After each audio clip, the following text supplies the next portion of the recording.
बताउने भन्थे ए माइली तेरो मोबाइलमा ब्यालेन्स छ कि फोन गर्दा दाइले कहाँ आयो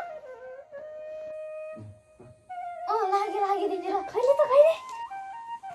ओ बहिनीहरुले पो फोन गरेछन् आउँदाखेरि फोन पनि गरेन यार चिन्ता माने होला हेलो दाइ कहाँ छस् हेलो टेन्सन नमान म घरमाथि आइसकेको छु अब ल घरमा आइसक्यो रे दाइ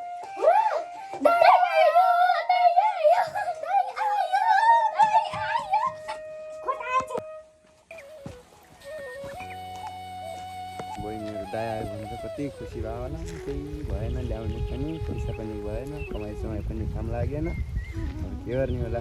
बहिनीहरुलाई के दिएर भुल्याउने होला थुक्क मेरो जिन्दगी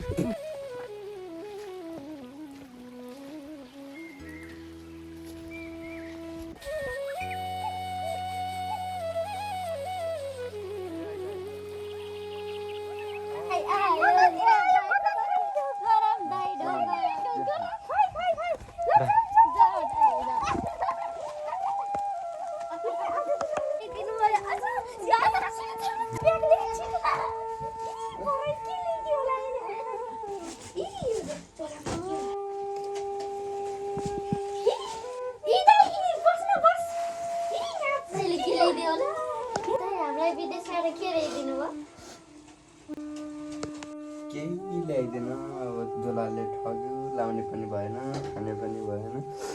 यो पालि भएन के अरे अर्को पालि भयो भने ल्याइदिउँला अब टेन्सन नहुन यत्रो दुई वर्ष बसेर के खाऊ एउटा चकलेट पनि नल्याइदिएको बिचारा दाइ बला बला पाचेर आउनु बाचा के ल्याइदिने होला तेरो बाको खप्पा त्यही त भनेको तिमीहरूको दाइलाई फुल परेर राख्न आफै माया गर म त सक्दिनँ आफैले पालो